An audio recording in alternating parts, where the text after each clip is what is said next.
Chapter 1. The First Jamaicans. The world of which Jamaica is a part of is spoken of as new because it was discovered by Europeans less than 600 years ago. But the area is as old as the earth itself, and its past reaches as far back in time. The modern or recorded history of Jamaica, as of the other places in this region, is in fact the story of the impact, the effect upon this old new world of new people and new ideas brought here from the old world of Europe by the discoverer Christopher Columbus and those who followed him. One of the first results of this impact was the extermination of the first Jamaicans. The earliest people to penetrate into the New World did so at least some 10,000 years ago. Some think it was more than 20,000 years ago. There are various theories as to the way they came. One is that they crossed the Pacific Ocean from island to island and entered by way of Central America. It is now generally believed that they had wandered out of Siberia and across the Bering Strait to Alaska, perhaps on the ice in winter, perhaps on the land bridge when the level of the sea was lower than it is now, perhaps even by boat. They spread slowly southward, and as we know, from such remains as stone arrowheads and spear points which they left behind occupied the whole hemisphere. The newcomers brought with them fire, as well as their tool-making skills, culture. In fact, rather like that of the Paleolithic or late Stone Age people of Europe, we are not sure what happened to these first men. They may have died out or slowly blended with new Stone Age migrants coming by way of the now well-known Bering Strait route. In either case, the process took thousands of years. Although these New World settlers were wandering primitive people, some groups such as the Aztecs of Mexico, the Mayas of the Yucatan, and the Incas of Peru reached high levels of civilization. Cultures and traditions appear to have developed independently throughout thousands of years. Details of change are lost in the past, but the process marched on into recorded time. The Aborigines are earliest inhabitants of Jamaica, of whom we have definite records, were the Arawak Indians, whom we also known are also called the Tainos, originating in the region of the Guineas and Venezuela, where Arawaks are still to be found. These people at some very distant time sailed northward in their dugout canoes, settling in each of the islands of the Antilles from Trinidad to Cuba, arriving in Jamaica around 1000 AD. In Haiti, Cuba, and possibly in Jamaica, the Arawaks found an even more primitive tribe than themselves, called the Siboneyes or rock dwellers. These people, who had made their way down from Florida, were a simple fisher folk. They lived mostly on the sea coast, made crude shell implements, and it is said were used as servants by the Arawaks. Our knowledge of the Siboneyes is very scanty. We do not know when they ceased to exist in Jamaica, if indeed they were here. Nor are we certain when the calm and peaceful life of the Arawaks was rudely disrupted by the appearance of the fierce man-eating Caribs. Probably originating in Guyana, in the Guyana region of South America.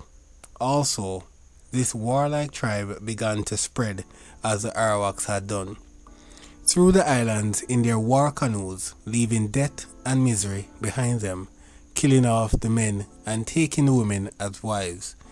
Farther and farther north they swarmed until the time of Columbus discovered the West Indies in 1492.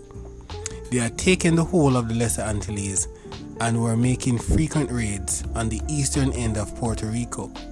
They were well known and feared in Haiti, and from time to time made murderous attacks even on Jamaica. But for the arrival of the Spaniards in the New World, the Caribs might have exterminated these first Jamaicans. As it was, the newcomers from Europe were in fairly short time to complete the work of the destruction. We do not know as much about these Aborigines of Jamaica as we would like. They had no form of writing and left no written record. A certain amount of information is contained in the books about the area by early Spanish visitors, beginning with Columbus himself, who in his account of his first voyage of discovery gives a vivid description of his meeting with the Arawak Indians, and of all this was new and striking to the European eyes. A good deal of evidence was left by Indians, of course, in the form of refuse heaps, or middens, as they are called in pottery remains, stone implements, wood, stone, and rock carvings, idols and ornaments, even in their own skeletons. From careful study of these remains, much information has come to light, and investigators trained in this kind of work are still adding to our knowledge. Jamaica appears to have been one of the best settled islands in the Antilles at the time of the discovery in 1494.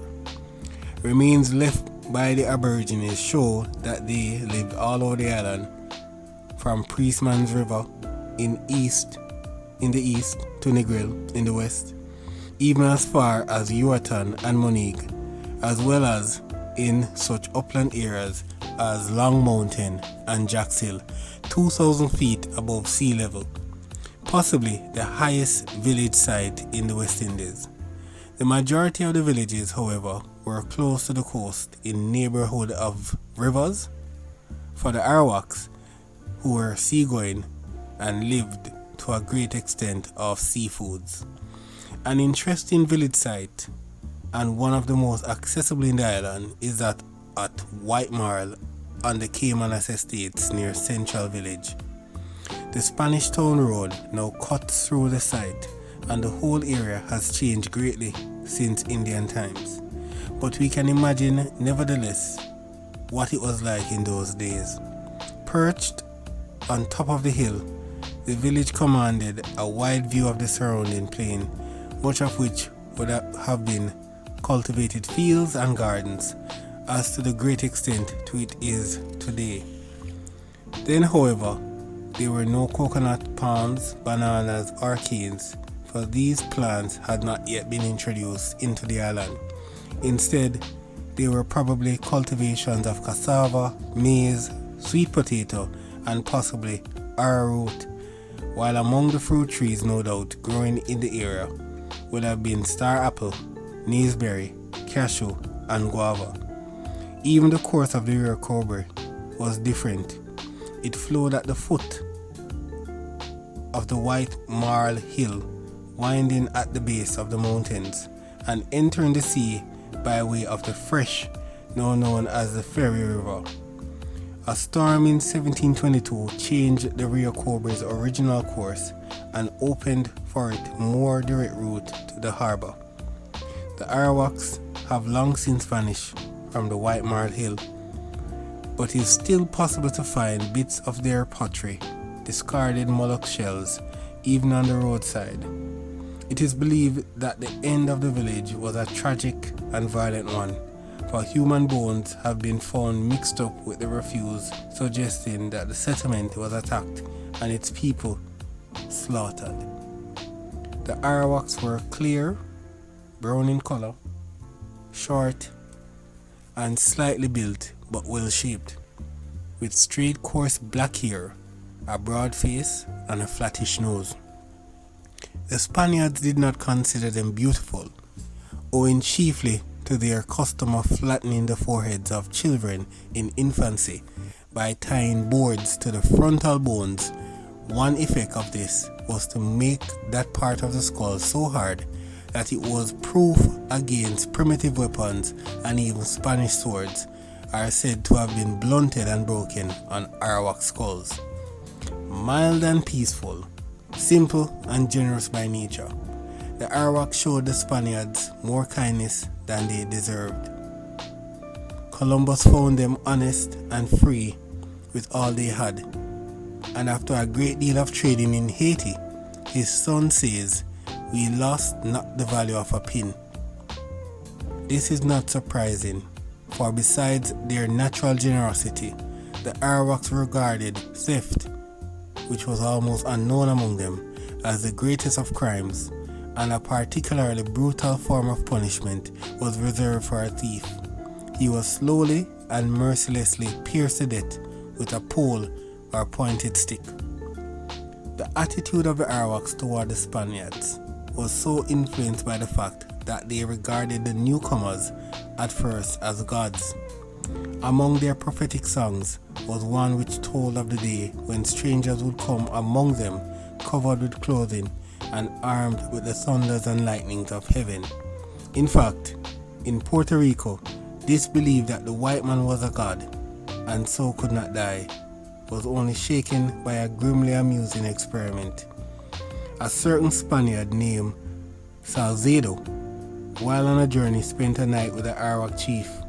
On the following day, the chief, whose name was Breayu, provided him with Indian guides, and he had set off again on his journey.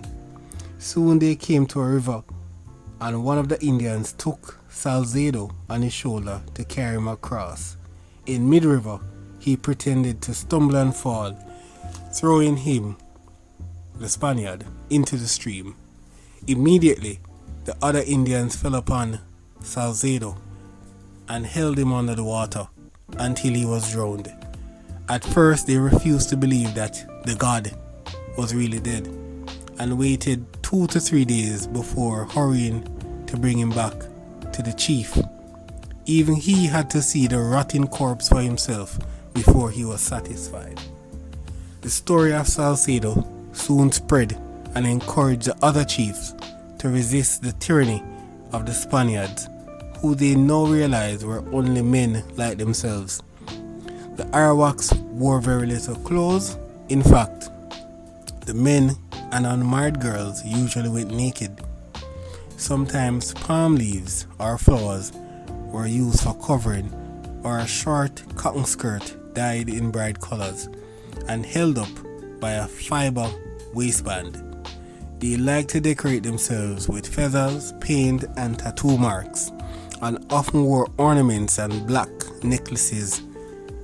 They also had a curious custom of tying their arms and parts of the legs with a cotton band so tightly wrapped that often it covered parts of the limbs. At the time of their discovery, the Indians in the Great Antilles were found to possess some gold in the form of ornaments. Most of this gold appears to have been produced in Haiti and Puerto Rico, finding its way to the other islands in course of trade. Jamaica had very little gold, and such as there were Indians collected, the Indians collected by a simple method. This was digging holes at the side of a rapid part of a river. The water flowed through these and left a certain amount of silt, which they carefully examined for signs of gold. If any was noted, the sands were collected and washed repeatedly in order to separate the metal. Primitive, the method was oftentimes used by the Spanish in order to mine gold from the banks of the Riamino near Longsville Estate in Clarendon. The Arawaks did not value gold very highly and cheerfully handed over their gold ornaments to the Spaniards in exchange for cheap trinkets, beads. Sad. Within a few years of their arrival, the Spaniards are said to have collected every article of gold in the island. Arawak houses were simple in design and frail in appearance, yet they could withstand strong winds, and even hurricanes. They were small, round huts consisting usually of a tall center pole driven into the ground, around which smaller pots were placed in a circle. Between the lengths of the wild cane were fixed and tied together with vines to form the walls. The cone-shaped roof was thatched with grass and palm leaves. The house of the chief or cacique, as he was called, was usually larger than the others and sometimes rectangular in shape. The size of the settlement depended on the food supply and so varied greatly. In places, single families lived by themselves, while some communities mostly consist of 50 families or more. Apart from earthen pots and other utensils, the main items of furniture were hammocks and wooden stools. The hammock was an Indian invention. Even the original name, which was hammock, one which was not known in Europe before the discovery of the West Indies. These hammocks were made either of cotton string, open work, or of a length of woven cloth, sometimes dyed in bright colors. Jamaica was well known at the time for cultivating cotton, and much of the women's time was spent spinning and weaving it. In fact, Jamaica supplied hammocks and cotton cloth to Cuba and Haiti for some time after those islands had been occupied by Spain, and the Spaniards themselves had sailcloth made in Jamaica. The Arawaks were small eaters, and it is said that the amount of food a Spaniard ate in a day would last an Indian for a whole week. As already mentioned, their main foodstuffs apart from fish and shellfish were cassava, maize, and fruits of many kinds. They also ate birds, conies, which is a small rodent related to the agouti, which they call utia, iguanas, yellow snakes, and the manatee, or as we now call it, the sea cow. For maize planting, the ground was first cleared by fire by the men, and the women took over, each armed with a pointed stick and a bag of grain, which they had soaked in water for a day or two. Hanging from their necks, they moved in a row, and at each step made a hole with the stick, into which they dropped a few grains, covering them with the foot. The children played their part later by guarding the growing corn from birds. Cassava, like yams, was cultivated in mounds. It was prepared by scraping the roots and cutting them into small pieces. These were pressed and carefully strained to draw off the poisonous juice, then made into cakes, which kept fresh for months. Cassava, as well as maize, was also used in the preparation of intoxicating drinks. The coney is, apart from bats, the only land animal native to the island. It still survives in remote areas up to this day. The Arawaks hunted conies with the help of their only domestic animal, a breed of small barkless dogs called alcos, which the Indians themselves sadly no longer exist. They had various ways of snaring birds. Parrots, for example, were usually caught with a noose, doves with a net. Their most ingenious method was that used for catching waterfowl. On discovering a flock of these birds, the hunter would allow a number of dry calabashes to float down to them from some distance upstream until they grew accustomed to these objects in the midst of their presence. Then, taken to the water himself, he would approach the flock with his head covered with a calabash in which small holes had been made through which to see and breathe. To the birds, this appeared to be merely another harmless object floating near them. When close enough, the hunter would seize the waterfowl by legs, one from another, drawing them swiftly underwater, and when drowned, snuffing them in a bag, which he carried for that purpose. The Arawaks regarded iguana meat as very delicious and stewed it carefully over a slow fire of sweet wood. They usually use salt in cooking and seasoned their food with pepper. Fishing was a very important source of food, and the middens dotted along the coast of Jamaica are full of mullock shells and fish and turtle bones. The Indians use small nets made of vegetable fiber, bone and turtle shell hooks, and bone-tipped harpoons to catch these animals. In Jamaica and Cuba, they had a very particular fishing method with the aid of the remora fish, or as we popularly call it, the sucking fish. On a calm morning, the remora was carried out to sea, tied to the canoe by a long thin line. On seeing a fish, it would dart after it and attach itself firmly by means of its powerful sucker. The remora was then pulled by the fisherman to the side of the canoe and its catch removed. Turtles were sometimes caught in this way, and even manatees. The Arawaks made their dugout canoes from the trunks of cedar or silk cotton trees. The canoes were felled by means of fire, then hollowed out, first by charring, then by chipping with stone axes and chisels. The canoes had keels and were rowed and steered by paddles. They were of varied size, some of them made for one person, while others made for 40, 50, or even more. Columbus saw one in Jamaica, 96 feet long and 8 feet wide. The Jamaican canoes were particularly well made, carved and painted, both bow and stern with ornaments, so that their beauty could be marvelously seen. So we stop here for chapter 1, and of course we already see how wonderful the Arawaks were at the time of meeting Columbus.